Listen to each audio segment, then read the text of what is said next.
The streets of Nairobi's Eastlands have been considered insecure for the longest time. Muggings, burglaries and armed robberies have become the new norm for the past 15 years. However, police efforts to restore security and stability in various Nairobi estates have been fruitful. In this episode, we will talk about gangsters who made life unbearable for Nairobi residents from 2010 to 2020. Number 1. Thomas Oragula. Thomas Oragula was born Thomas Warui Njoka on August 28, 1992. What made him stand out is the fact that he ditched a life of privilege to live a dangerous life of crime. Thomas Oragula was the grandson to former Member of Parliament for Ikolomani constituency, Clement Lubembe, and nephew to Attorney General Githu Muigai. He was the second born in the family of David Njoka and was raised under strict Christian values. His parents hoped that he would take after his grandfather and become a leader. They were right. Their son would later become the founder and the leader of Team Chafua Meza. After primary school, Thomaso joined Pioneer School in Maragua for secondary school education. It was at Pioneer School where he began to shape up for his future career. His high school classmates remember him as a troublemaker and unruly. It is also at Pioneer School that Thomaso began taking other people's things without permission. Let's not call him stealing for now. He was expelled from Pioneer School a year later, and that marked the end of his studies. Aliamua ni heri kufunzwa na ulimwengu. Thomaso declined every offer by his parents to get him back to school, and when they insisted, he packed his belongings and left. His first destination was Kayole, 1960. At Kayole, he met Kevolumide, a seasoned criminal who was on police wanted list since 2010. Kevolumide was a matatu tote by day and a thug by night. He introduced Thomaso to the matatu business, getting him a job as a tout. Kevo and Thomaso would later become close friends, but also partners in crime. Thomaso would later be recruited into the Mauki family, a gang that was founded by Kevolumide and comprised other teenagers from Kayole and neighboring estates. After the killing of Kevolumide, many Mauki gang members went into hiding. They would later move their operational base to Huruma Estate. However, Thomas Oragula remained at Kayole, where he worked as a tout with a popular matatu, Tel Aviv, or if you like, Billabong. He founded another gang and branded it Team Chafua Meza. The name was a symbolic representation of their lifestyle. After successful robberies, the boys would beat proper sherehe at popular clubs in Nairobi city. Thomaso liked miraa, fine whiskey and beautiful babes. If not at work, Thomaso would spend most of his days partying with friends. With Team Chafua Meza, they would conduct multiple crimes including burglaries, muggings, robberies and carjackings. His downfall came soon after he and his gang killed a cop at Ongata Rongai. That killing led to a systematic execution of several members of Team Chafua Meza. On several occasions, Thomaso was lucky to escape death in the hands of blood-baying sleuths. Police officers engaged his parents to caution their son of his criminal activities. On 13th August 2013, Thomaso, in company of his boys, carjacked a man at South Sea Estate and made away with his car. The man would later report the incident to the police, and a search for the car began. The car was spotted a day later at Buruburu Market, parked close to the ATM. Police acted swiftly, gunning down the three miscreants. Among those killed was Thomas Oragula, the leader of Team Chafua Meza. His body was buried at Langata Cemetery, after his father declined to have his remains buried on his land. He left behind a son. Number 2. Mwanispata. He was born Michael Karani Mwaniki at Kayole B3 area. He would grow to become the most notorious gangster of our times, leading the most notorious criminal gangs in Nairobi. Mwanispata grew up like an ordinary child. He went to Imara Primary School together with Teddy Kasanga. It was after class 8 that he began building a career in stealing.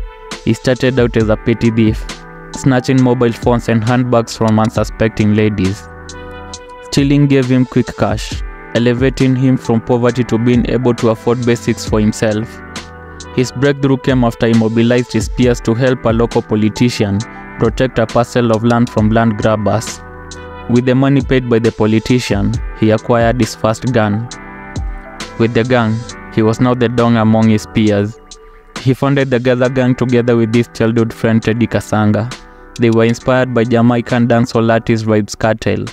To join Gaza, members would go through initiation that involved bizarre acts of head shaving, puffing weed among others. They would take an oath to remain loyal to the gang and to its leader Mwane Spata. With the gang all set, a place was reserved for Kolo, who was serving a jail term at the industrial area prison. Kolo was a real general and a spot in the gang was guaranteed. Mwane thought it was wise to incorporate Gaz into his gang. Gaz would be used to carry weapons since they raised minimal suspicion. That's when he linked up with 15-year-old Claire Adivide. The two would soon fall in love and even start a family, siring a son. Being the boss's wife, Claire assumed the role of the Queen of Gaza. She was in charge of the Warembo Circle, and only women affiliated to the Gaza Gang. She teamed up with Marshall Minaj, Lexi Galdem Sugar, Sabrina Hassan and others to form a formidable outfit. Their work was to ferry guns and other weapons to their male counterparts. They would also hoodwink victims into dangerous traps. With time, however, they also learned how to operate ammunition. They began to rob innocent citizens at gunpoint. Claire Adivide was linked to a shooting of a Kayole police officer that left him dead. In 2016, Kolo was released from prison, reuniting with his friend Mwane. Together, they continued their reign of terror on innocent citizens. After robbing an M-Pesa shop in Kayole, they bought more ammunition for the gang. On 14th February 2014, they invaded the home of former Moyale MP Philip Godana. They stole home appliances, worth of cash among other valuables before shooting him dead in front of his family. After the success of this robbery, Mwane saw just how successful he would become if he acquired more guns for his gang. It is then that he devised a plan to acquire more guns. The plan was never to buy them, but to steal them from police officers. He was fearless. They killed Eston Mudomindwiga, a police officer at Kayole, but unluckily, he didn't carry his gun with him. After this killing, he went into hiding. While in hiding, he heard rumors that Kolo was chewing his babe, Claire. Kolo had been flirting with Claire on social media, something that angered Mwane so bad. Mwane called his buddy Kolo to a meeting at a quarry in Kayole. Oblivious to what awaited him, Kolo heeded to the call of his boss and turned up for the meeting. Mwane confronted him about his alleged affair with Claire. Kolo denied the allegation, but Mwane shot him dead and threw his body down the quarry. This killing was a warning to all gang members that whoever snitches gets stitches. Their next hit was Sergeant Asbel Kiplimo. He was ambushed at his Umoja home after dropping off PS Margaret Makima. Mwane, who had pulled up in a motorbike, shot him on the head and made away with his gun. They again went into hiding, but someone in the crew sold them out to the police. The snitch was a thug identified as Baba Aleko. Just like Kolo, Mwane killed Baba Aleko for betrayal and dishonesty. Coming out of hiding, they ambushed and shot at officers Jafeth Mwiti and Catherine Werimu outside Naivas supermarket in Kayole. They shot Jafeth Mwiti 7 times and made away with this 9mm caliber firearm. Catherine Werimu was lucky to survive 3 gunshots and was rushed to the hospital. After this attack, Nairobi County Police Commander Jafeth Koome declared war against the Gaza Gang. Another police officer by the name Kennedy Nkune would also become victim of the Gaza Gang after he was brutally murdered. They made away with this Seska pistol and 9 rounds of ammunition. Police now intensified their surveillance on Mwane Spata and his gang. On 12th May 2017, police gunned down Claire Adivide alongside another miscreant. This was after they were caught terrorizing innocent Kenyans around B Center along Manyanja Road. The miscreants fled to Chokaa area along Kangundo Road, but police still caught up with them. Mwane and the remaining miscreants relocated to Ruai. A week later, Marshall Minaj was shot down at her house in Jacaranda, where she was having a steamy moment with one of the male gangsters. The death of Claire and Marshall Minaj troubled Mwane. He sought to avenge for their deaths through all means available. On 18th August 2017, Mwane in company of another miscreants ambushed 2 police officers in Githunguri, killing them and making away with their AK-47 rifles and a pistol. Mwane and the gang posted a picture on social media posing with the AK-47 rifle. This egged the police even more. With such intensified, Police traced them to Witethia area. Police ambushed them at their hideout in Witethia, leading to a 2-hour shootout that left Mwane dead. His friend Teddy Kasanga was lucky to escape. With Mwane dead, Teddy Kasanga became the de facto leader of Gaza, with Kimondo assuming the position of the second in command. Mwane had proven to be a visionary leader. In his short reign of less than 3 years, he ensured that all his gang members were armed. In their armory was an AK-47, several Seska and mini Seska pistols. The new leaders did not inherit a dilapidated gang. Their previous leader had actually done a lot for them. Teddy's work was more diplomatic. He only needed to plant informers within the police and continue with the work of his predecessor. Teddy and the remaining miscreants were still in hiding after the Witethia raid that had left Mwanipata dead.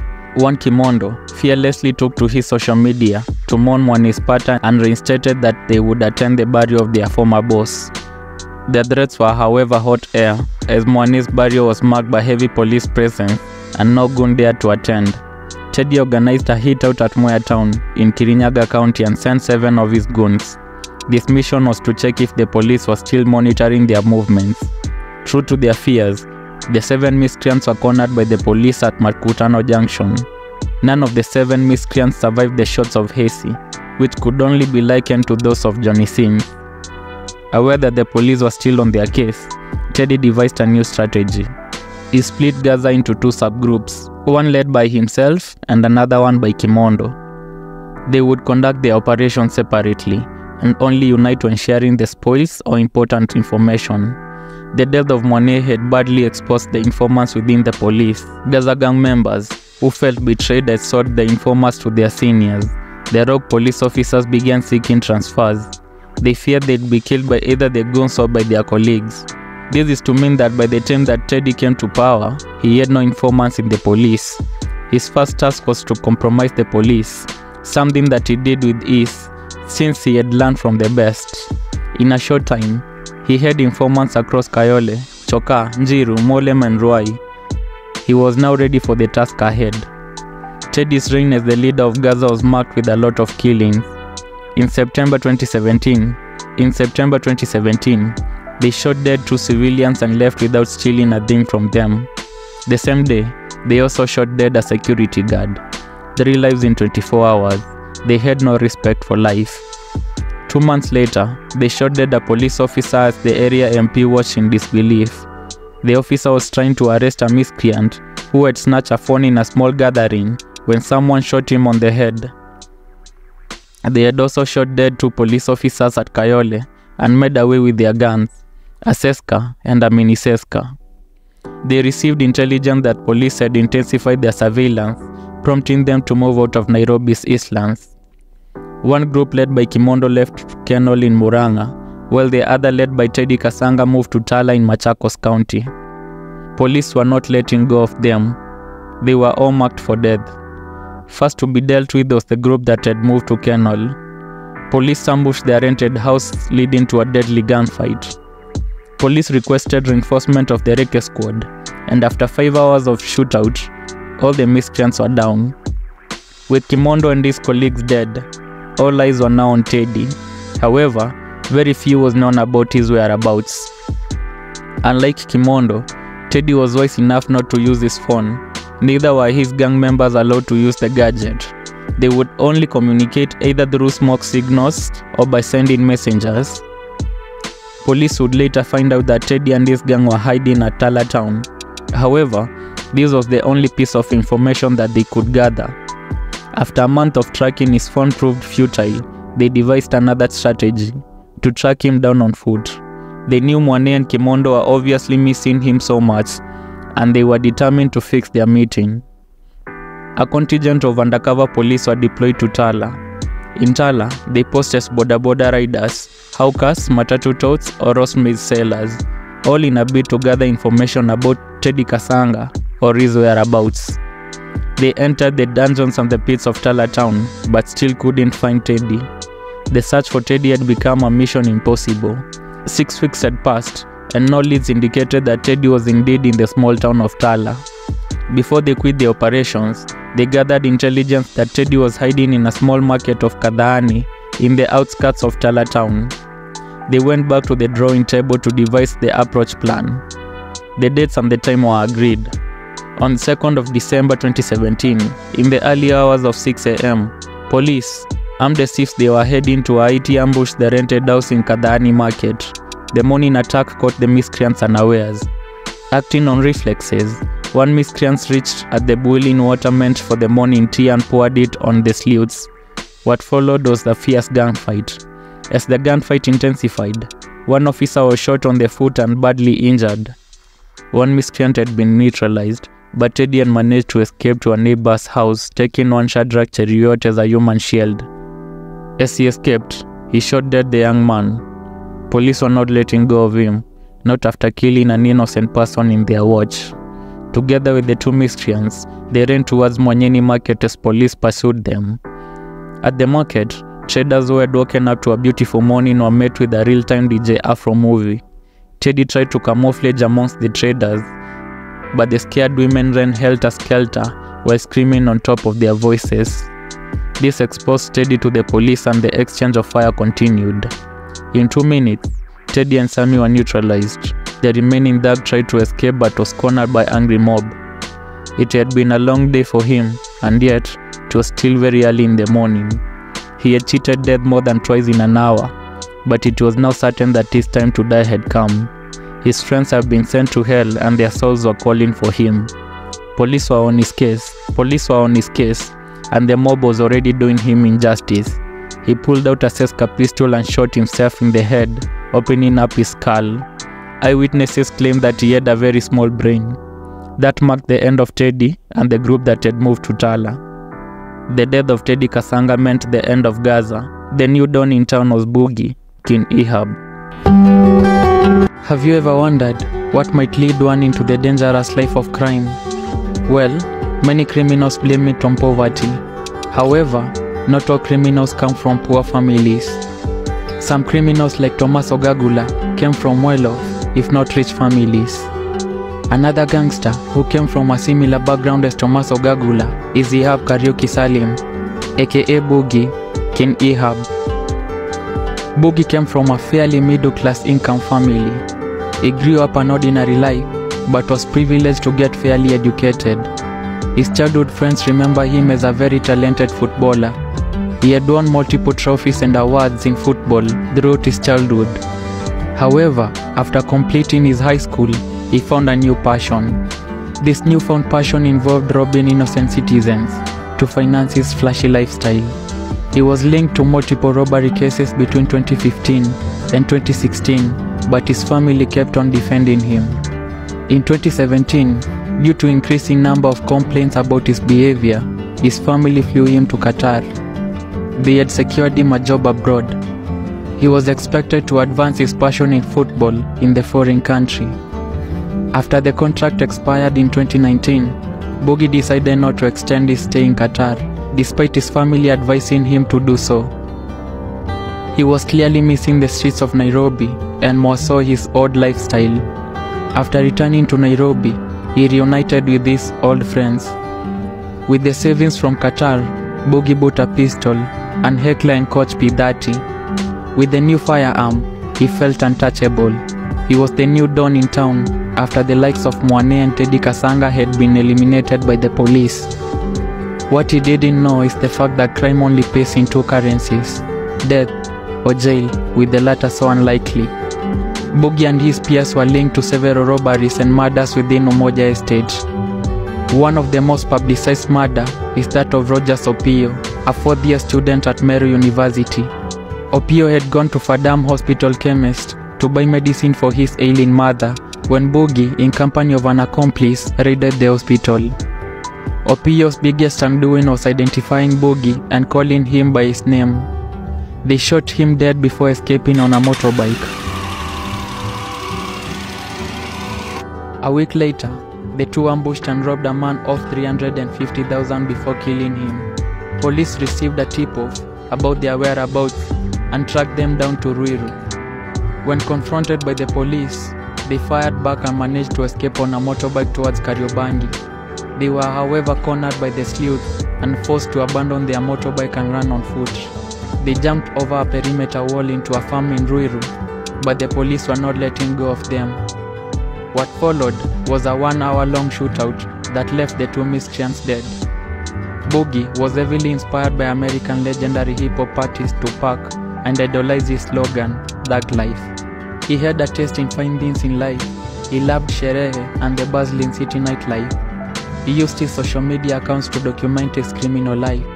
From time to time, he would post cryptic messages aimed at the police.